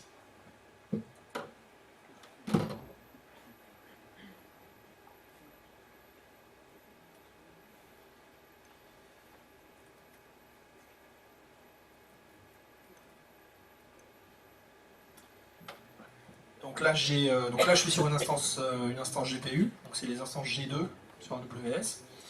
Qu'est-ce que j'ai fait? J'ai fait assez peu de choses pour l'instant. Voilà, j'ai fait un clone du repo Git. Voilà, c'est tout.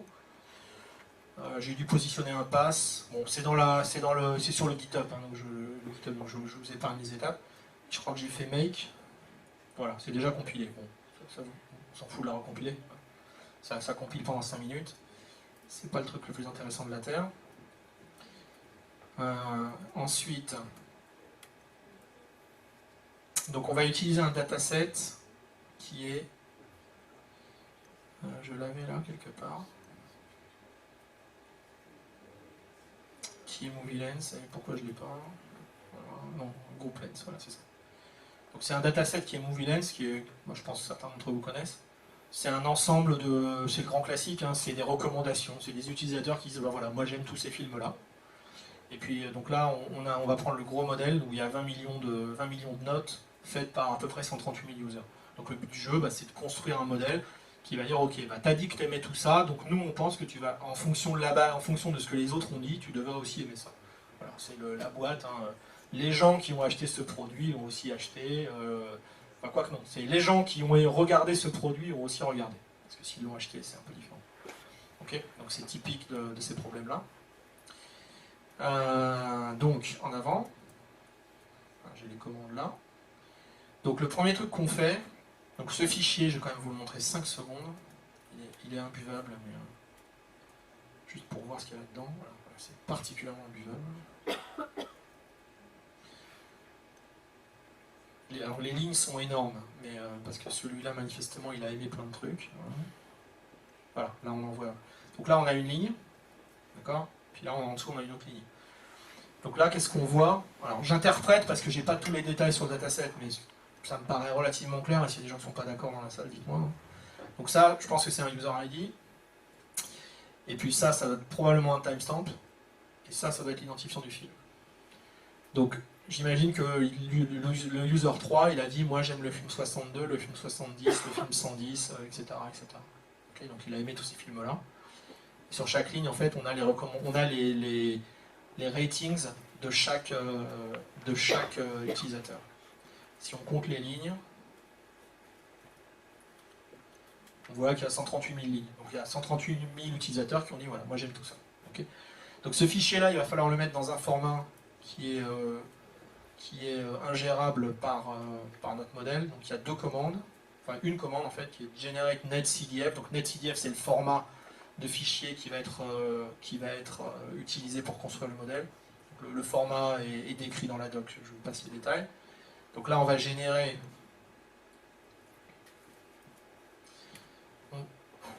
alors là il doit me manquer un pass.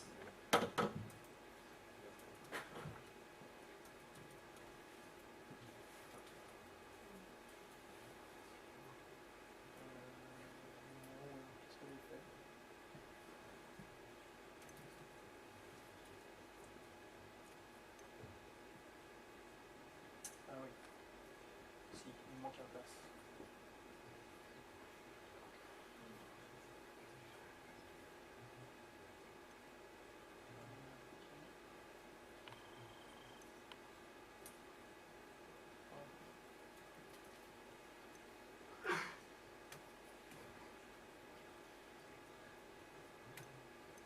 Yes. Alors on est parti. C'est pas vrai.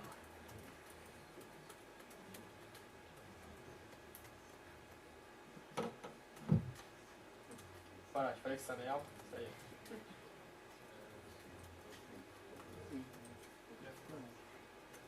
Redescendre l'écran et relancer la commande. Ouais.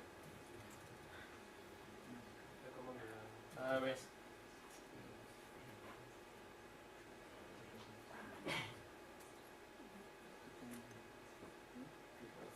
Ouais, là on est au bon endroit. Ouais. Exact. Parti. Ok.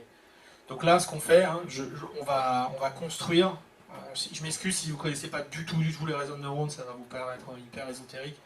Mais un réseau de neurones, il y a une couche d'entrée, donc où on met les données d'entrée, il y a une couche de sortie où il y a les résultats. Et puis là, on va avoir une couche intermédiaire qui va servir à faire le training. Et donc le but du jeu, c'est de lui dire voilà l'entrée, voilà la sortie, et puis fais l'apprentissage sur les neurones, mets les bons poids sur les bons neurones, pour que à partir de cette entrée, tu puisses me produire cette sortie. Voilà, donc vous voyez, c'est quand même assez rapide. On va faire la même pour la sortie. Donc là on fait que de la génération, hein. On ne fait pas du training pour l'instant. Là, c'est vraiment juste du formatage. C'est assez rapide. Et donc ensuite, on va faire cette commande d'entraînement. On dit voilà. Donc il y aura 200, on va faire 256 passes. On va laisser indexer ça.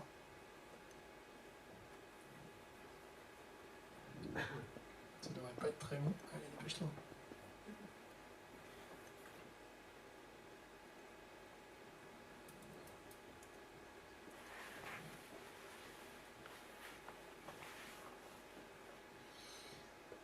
Voilà. Ça y est, ok. Voilà, donc là on a la couche d'entrée, on a la couche de sortie, qui sont au bon format. Et là on est sur des fichiers, binaires, donc je peux pas vous les montrer. C'est ces fichiers .nc là. Et donc maintenant, on va faire le training. Donc il y a un fichier de configuration. Je vais lancer le training et puis je vous montre le fichier. Voilà.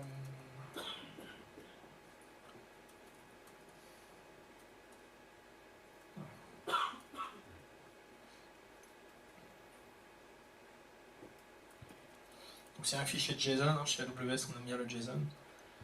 Donc il y a quelques paramètres là, je ne m'attarde pas. Ce qui est important c'est surtout ça, voilà. C'est-à-dire il y a donc 3 couches. Donc, on a une couche d'entrée avec le dataset GL input, on a une couche de sortie avec le dataset GL output, et donc le but du jeu maintenant, donc c'est un réseau qui est fully connected, c'est le seul type de réseau qui est supporté pour l'instant. Donc imaginez un réseau de neurones dans votre tête, hein, donc tous les neurones de la couche intermédiaire reçoivent des entrées de toutes les entrées et sont connectés sur toutes les sorties. Donc ça fait pas mal de connexions.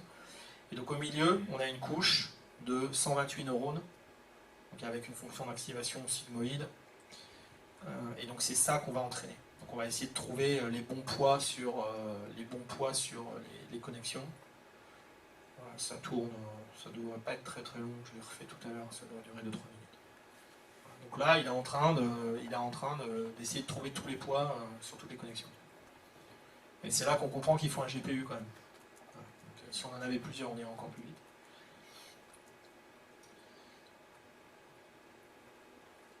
Et donc une fois qu'il aura fini ça, on pourra faire la prédiction.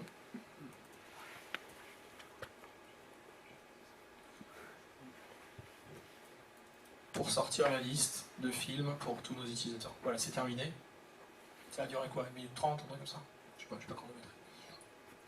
Bon, ce que je veux dire, c'est que ça va vite. Enfin, quand on voit la taille du problème, si vous avez joué avec des réseaux de neurones en octave ou en R ou un truc comme ça, bon, même quand on met 8 neurones au milieu, c'est long, quoi. Enfin, bon, là, on a 128 neurones et on a pas mal d'entrées et on a pas mal de sorties.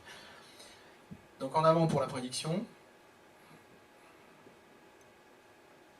Donc là, ce qu'on va lui dire, c'est, écoute, pour tous les users, tu nous sors une liste de films. Voilà. Donc il va faire tourner ça. Et on va récupérer en sortie, normalement, un fichier de 138 000 et quelques lignes, avec, je crois que c'est 10 films par user.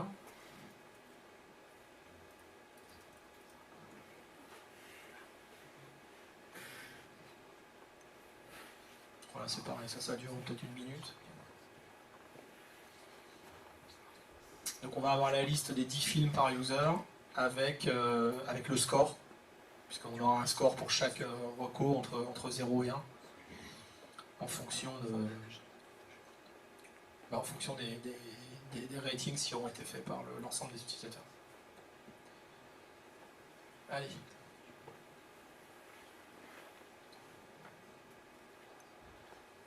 Presque fini.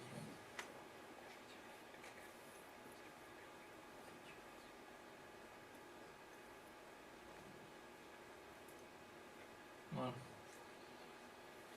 Donc là, il est en train de faire la prédiction.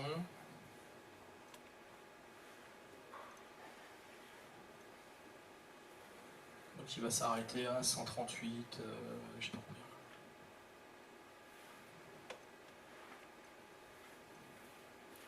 Voilà. Terminé. Ok, donc là, on a un fichier maintenant. On va compter les lignes. Voilà, 138 000 lignes. Donc, ok, on a, pour chaque utilisateur, donc pour le user 1, on a, donc le user 1, eh ben, il y a 93% de chances qu'il aime le film 1197, 89% de chances qu'il aime celui-là, 84% de chances qu'il aime celui-là, etc. etc. Okay. Donc concrètement, on a fait quoi? On a pris 22 millions de recos faits par 138 000 personnes. On a construit un modèle en quoi? Allez, en comptant tout, moins de 5 minutes, hein, avec le formatage des fichiers. Et allez, en 6 minutes, on a fait la prédiction. Donc sur un dataset déjà conséquent, avec une couche de neurones, avec 128 neurones au milieu, donc un réseau déjà significatif. J'ose même pas imaginer ce qu'il faudrait déployer en infra traditionnel et en soft traditionnel pour faire ça. Je vois pas. Voilà, s'il fallait le faire à la mano, c'est compliqué. Voilà, donc voilà Destiny, sorti cette nuit. Vous pouvez tout refaire, c'est vrai, c'est l'exemple qu'il y a dans la doc. Alors, je m'excuse de faire l'exemple qu'il y a dans la doc, mais matériellement, c'était absolument impossible de faire autre chose. La suite sympa de la démo, ça serait de prendre tout ça, de mettre dans DynamoDB, de brancher des API, d'afficher ça dans une appli web, etc. Bon, mais ça, bon, même pour moi, c'était compliqué à le faire en une demi-journée. Ok? Bon, voilà Destiny. En tout cas, ça me paraît un truc bien prometteur. Je suis impatient de le voir intégré. Voilà, j'ai terminé. Donc, on a des user groups. Alors, il y a des gens dans la salle qui m'ont promis d'en créer un à Toulouse. Je vais pas les dénoncer, mais il y a lui et lui au fond là. je vais les saouler à la bière jusqu'à ce qu'ils disent oui. Donc on va vraiment essayer d'en faire à Toulouse parce que bon, il y a du monde, c'est super, tout se passe à merveille. Et puis il n'y a pas de raison qu'il y en ait dans d'autres villes et pas chez vous. Hein. Il en manque un en bas à gauche, là, et puis il en manque un en bas à droite, qui travaille aussi sur Nice et tout ça, et Marseille et tout. Voilà, on a un groupe sur Facebook si vous voulez nous rejoindre, et puis on a aussi un Twitter si vous voulez nous suivre. Alors, le dernier truc que je voulais vous dire, c'est qu'on a un événement le 31 mai à Paris, qui est le Summit, donc chaque fois ça me fait ça, parce qu'il y a la transition. Hein. C'est notre conférence technique annuelle, alors c'est gratuit, donc pour vous c'est juste un billet d'avion, mais si j'ai réussi à prendre EasyJet, vous devriez réussir à le prendre aussi. C'est tellement agréable de prendre EasyJet. Ils sont tellement à l'heure, c'est tellement charmant. Blague à part, si vous avez envie soit de découvrir AWS, soit d'approfondir vos compétences AWS, venez, franchement venez. Si vous arrivez à vous libérer du boulot une journée, ou vendez-le à votre patron, mais ça vaut vraiment la peine. Il y aura des confs techniques, il y aura des clients, on va avoir des beaux clients sur scène, on va avoir, bon, je peux le dire, on va avoir AXA, on va avoir des startups. Il y en a d'autres, je n'ai pas encore le droit de les citer, mais il va y avoir de belles références clients qui seront présentes. Il y a le CTO d'Amazon qui sera là, en keynote, Werner Vogels, généralement c'est assez marrant et assez sympa de l'écouter. Et puis voilà, et puis il y aura une bonne partie de l'équipe française qui sera là pour répondre à vos questions. Donc si vous pouvez venir le 31, c'est avec plaisir. Voilà, j'ai terminé, j'ai débordé un petit peu, mais je voulais vraiment vous montrer tout ça ce soir. Ça valait la peine de prendre un petit peu plus de temps. Merci beaucoup, merci encore de l'invitation, et puis il y a mes coordonnées, je vous les remontre, voilà, il y a mon adresse de mail et mon Twitter, donc n'hésitez pas si vous avez des questions, je suis là pour ça. Voilà, merci infiniment, et puis je crois que c'est l'heure des pizzas d'ailleurs. S'il y a des questions, on peut prendre les questions, sinon on peut discuter tranquillement autour de la pizza aussi. Faut que je tienne encore 10 minutes pour les pizzas? 10 minutes. Ok.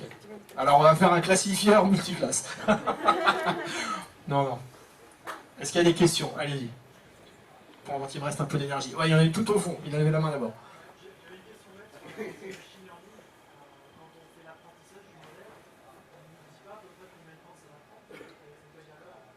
Oui, alors la question c'est est-ce qu'on peut estimer le temps de construction du modèle parce qu'on paye à l'heure? Alors non, il n'y a pas d'indication. Moi, mon expérience, c'est là le modèle que j'ai fait sur 10 000 lignes, ça prend, on va dire, ça prend moins de 10 minutes. Voilà. Donc je ne sais pas si on peut dire 1 minute pour 1000 lignes, j'en sais rien. Il faut tester, il faut tester. Mais sincèrement, ça peut pas être très très long. Je dirais que ça va être du même ordre de grandeur que ce que vous arrivez à construire avec Scikit ou avec des trucs comme ça. Hein. C'est les mêmes algos. Bon voilà, ça tourne peut-être sur des machines un peu plus grosses chez nous, mais ça ne doit pas tourner très très longtemps. J'avais fait le bourrin avec des modèles de 1 million de lignes et des trucs comme ça, et ça durait pas du tout 1 heure. C'était rapide. Bon voilà, après je pense que ce qui va coûter cher c'est plutôt les prédictions. C'est à partir du moment où vous mettez en prod, si vous commencez à faire 100 000, 1 million d'appels par jour, bon, voilà, ça va vous coûter plus cher. Mais le coût du modèle lui-même il doit être assez négligeable. Et puis surtout, j'ai envie de dire, si c'est un bon modèle qui prédit correctement, contrairement au mien, parce que mes données sont pourries, vous allez économiser de l'argent. Donc vous serez content de payer 42 cents pour une heure de calcul si vous générez des ventes. C'est un produit où il doit y avoir un ROI assez clair, sinon vous ne l'utilisez pas. Il y avait une autre question devant toi. En fait, c'était une question un peu complémentaire. C'était savoir si la prédiction du modèle tournait sur un cluster ou si c'était simplement sur une machine. C'est un cluster Spark, par exemple. Alors, donc là, sur Amazon Machine Learning, ce qui se passe derrière, on peut avoir plein d'idées sur comment c'est fait. Moi personnellement, j'ai pas les détails sur l'implémentation. Vous pouvez imaginer ce que vous voulez. Vous pouvez imaginer que ça tourne derrière sur un cluster Hadoop, tout ce que vous voulez. J'ai envie de dire, c'est pas le problème, quoi. Hein, c'est pas le problème. Le service est fait pour être le plus simple possible, et justement, on ne veut pas avoir à se poser ce genre de questions. Si vous avez besoin de vous poser ce genre de questions, il y a une autre façon de faire du machine learning, c'est de faire des clusters EMR, donc Elastic MapReduce, où vous pourrez faire du Hadoop, vous pourrez faire du Spark, vous pourrez faire tout. Là, vous aurez le contrôle, vous pourrez vous loguer sur les instances, et vous pourrez déployer vos jars et faire tout ce que vous voulez là-dessus. Donc ça, c'est encore une autre démo, mais c'est vrai que j'en ai pas du tout parlé. Si vous avez besoin de contrôler finement ce qui se passe, si vous avez envie et besoin de développer votre job MapReduce en Java, si vous avez besoin de faire du Spark finement et de tout contrôler, etc., alors à ce moment-là, effectivement, faites du EMR. Et là, tu pourras choisir le nombre de nœuds, la taille des nœuds, et là, avoir une idée fine du coût. Parce que tu diras, bah, si je mets 8 nœuds de cette taille-là, à 82 cents de l'heure, ça me coûte tant. Mais là, on est déjà dans une logique où tu es un expert, où tu sais coder des jobs MapReduce. Et dans Amazon Machine Learning, on veut vraiment aller à l'autre extrémité du spectre. On dit non, on veut un truc super simple. On ne veut pas que les gens se posent des questions d'algorithme. On ne veut pas que les gens se posent des questions d'infra. Et on veut juste qu'ils uploadent leurs données, qu'ils sélectionnent ce qu'ils veulent prédire, et c'est tout. Voilà. Et qu'après, en un clic, ils puissent créer une API. Okay. Voilà. Après, ça peut être intéressant de faire les deux en parallèle et puis de voir. Hein. Tu prends Mahout, tu codes ton truc, tu codes ta prédiction, et puis tu la compares avec celle d'Amazon Machine Learning. Quelque chose me dit que ça se rapproche. Voilà. Okay. Est-ce qu'il y a d'autres questions? Oui. À propos de Redshift, on a vu des requêtes plutôt simples, on peut faire des jointures, alors des oui, oui. fonctions, ce soit plus SQL de Oui, merci pour la question. C'est vrai qu'à chaque fois on me la pose, et à chaque fois j'oublie de le dire, et j'oublie de le mettre dans mes slides, et j'oublie de modifier ma démo. Il faudrait que je le fasse pour la prochaine fois. Oui, je montre des requêtes simples, parce que je suis obligé de faire des trucs un peu simples, et s'il faut que j'explique le schéma en plus pendant 10 minutes, c'est un peu dur. Oui, bien sûr, on fait des jointures, et d'ailleurs, ça me permet de rebondir sur la clé de distribution. Hein, donc souvenez-vous, la clé de distribution, c'est celle qui dit comment on charge les données entre les nœuds. Et donc, imaginons qu'on ait une table de référence qui soit hyper utilisée. Donc, dans mon cas, ça pourrait être la liste des 51, enfin 56 États américains. D'accord ? Et imagine que je fasse des jointures en permanence sur cette table-là, j'aurais envie qu'elle soit présente sur tous les nœuds, parce qu'en plus, si elle fait 56 lignes, l'overhead de la répliquer sur tous les nœuds, pour que toute la jointure se fasse localement, sans qu'il y ait de communication interne, ça vaut la peine. Donc on peut avoir une politique de distribution qui dit, bah, tu mets la table sur tous les nœuds. Voilà, donc typiquement, sur les tables de référence, des tables de jointure, c'est ce qu'on aurait envie de faire. Et on s'en fiche de gaspiller 15 fois 56 lignes. D'accord ? Voilà. Donc oui, bien sûr, on peut faire, je vais dire 99% du SQL Postgre. Il y a une page spécifique dans la doc qui dit voilà ce qui est différent. Alors il n'y a pas d'index, il n'y a pas de truc comme ça. Bon, après il y a quelques nuances. Voilà. Mais dans l'ensemble, il n'y a pas de gros problème. Merci de m'avoir rappelé de... Je n'ai pas encore fait mon travail. Autre question ?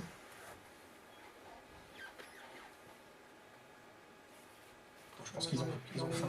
Ouais. Du coup, dans le deuxième outil qui nous a parlé, là, qui est sorti aujourd'hui, je ne me souviens plus le QuickSight, on a parlé d'un moteur qui était in-memory, et on pouvait brancher de la data visualisation, enfin il y avait de la data visualisation intégrée d'Amazon, mais on peut aussi brancher apparemment des outils type Tableau. Alors sur QuickSight, c'est packagé. Donc, alors je parle à l'instant T, parce que peut-être qu'un jour ça changera, on ne sait jamais. Et à l'instant T, dans QuickSight, le moteur Spice, il est intégré avec la magnifique console web que vous avez vue. Il n'y a pas d'ouverture vers l'extérieur. En revanche, par exemple sur Redshift, on pourrait tout à fait connecter un tableau. Voilà, Redshift, c'est ODBC, JDBC. Donc, sur le site internet, du coup, il y a le... C'est vrai. petit truc. Je crois que... Ouais, non, mais je vérifierai, mais il me semble, alors peut-être qu'il y a des partenariats en cours, mais bon, à ma connaissance, pour l'instant, il n'y a pas d'accès externe à Spice, mais peut-être que je dis une bêtise. C'est possible, je vérifierai. Bon, Ça m'étonnerait pas qu'ils le fassent, parce que c'est ce que les gens vont dire. Les gens vont dire, nous, on utilise Tableau, et voilà. Bon. J'avoue que, voilà, n'ayant eu accès que ce matin, je suis certainement pas à jour sur QuickSight. Donc si j'ai dit une bêtise, vous m'excuserez. Les 10 minutes sont passées, du coup Bon. Tu vas avoir l'honneur de faire gagner le e-book. Oh, mince. Il y en a qu'un ? Il y en a qu'un. Oh merde. Enfin, il y en a déjà Je cours vite alors. J'ai pas une main innocente, je préviens. Bon, je m'excuse auprès des 89 personnes qui vont être très déçues. Allez.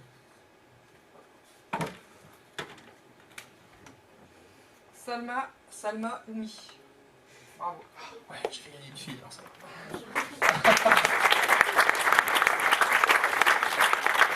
Donc, du coup, tu viens nous voir et puis on va te donner toute la procédure pour télécharger ton e-book depuis chez toi.